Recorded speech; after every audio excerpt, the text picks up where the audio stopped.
إنا لله وإنا إليه راجعون. إن لله ما أخذ وله ما أعطى وكل شيء عنده بأجل مسمى. إلهي هو نحرسته wiilkayni farxaan maxamuud aadan oo loo yaqaan farxaan qaroole sareeyo guute farxaan maxamuud aadan waxa uu dhintay saakay asagoo ku jiro howlgal oo uga dul qaadayay cadawgii ku habsaday ummadan Soomaaliyeed muddada dheer ayuu ku geeriyooday. kol haddii aad dagaal gelaysana waa la geeriyoonayaa. qofku markuu qora qaado dagaal aado wuxuu ku talagalayaa inuu dhimo karo. marka waxaan leenahay taliyihii booliiska Soomaaliyeed oo garabkayga taagan iyo wasiirka amniga iyo dhammaan booliiska Soomaaliyeed waan isaga tacsiyeenaynaa runtii geeridaas nagu timid saakay walaalkayna ku timid naxdinta le. waxaan sidaas la mid uga tacsiyeenaynaa ehelkii iyo qaraabadii iyo guud ahaan asxaabtiisii. waxaan leenahay farxaan ma dhiman maxaa yeelay qofku asigoo naftiisa difaacayo asigoo dadkiisa difaacayo marka uu dhinto waa shahiid. marka waxaan leenahay ilaahay jannatul firdaws ha geeyo.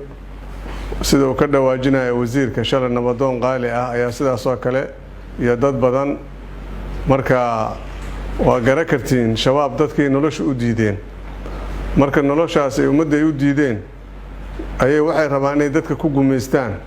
qofka marka aad ceelka ka gubto oo aad ceelka nolosha u diido oo aad caruurta aad ka disho oo aad beeraha ka gubto ma aqaan qofkaasi wuxuu sugaayo.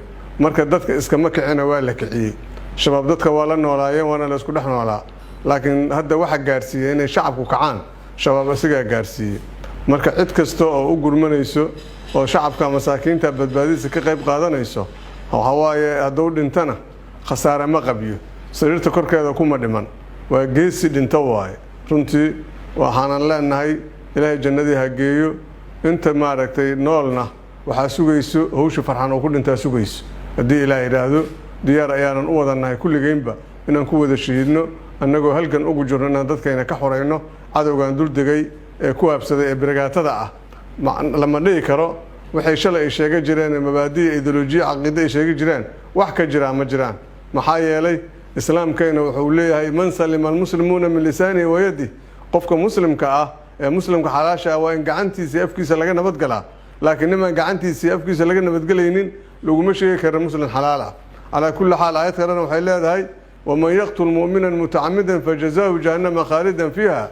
قف مسلم ومؤمن صلاة سود كذي أي دلايان مركزي كله وأكو جنة تجينا حاجة كسؤال كان وحاس خوارج لقن كذا وايه مركز هذا النجوم الرئيسو إلا يا صحابتي سوجوجين أنت سنوال الدلاي وإحنا ويدلايين. مركز على كل حال وحن لنا هاي شعب الصومالي واقعين يسمى فريسنين إلا إسكتول قادان خوارج ثاني hantidoodii iyo naftoodiiba ku xad gudbayso. labada shay oo la difaacdana islaamkeenu wuxuu ilaaliyaa kuliyatul khamsa waa hawaay nafta kamida maalka kamida ardiga kamida intana waa ku tumanayaan. waxaa ilmo yararo masaakiin ah oo cid ay dambi ka galan jirin cid gubayso dilayso iyo raashin meel loo wado masaakiin raashin ay wataan cid gubayso maxay taa waxay umada soo reebayso ma dhihi kana. marka dadkaas dadkay u maqan yihiin laakiin dadkay ku maqan yihiin aan leenahay. marka dadku waa kaceen yaan salka dhulka la dhigin ilaa shabaab meel ay ku nool intayba joogaan. haddii ilaahay yiraahdo waxaa nasiib darro ah buuraha galgalo niman joogo inay dadka halkan joogaan ay baad ka qaadanayaan ee halka intay shilamaad ka qaadaan ay buurti galgalo ay geynayaan baad ay geynayaan shacabka Soomaaliyeed. waa nasiib darro taas ayada ana haddii ilaahay yiraahdo ninka shilin ku bixiya wuxuu la mid yahay ninka xabadda ku dilaayo shacabka uu la mid yahay. marka cid shilin ku bixinaysana waa la xisaabtami doonaa haddii ilaahay yiraahdo. maanta tacsiye aaday laakiin runtii waxaan qaadayo waxyaabo ay ku kacayaan qaadayso. marka Allah u naxariisto walaalkayna General Farxaan insha Allah intuu ka dhintana sabir iyo Allah ka siiyaan.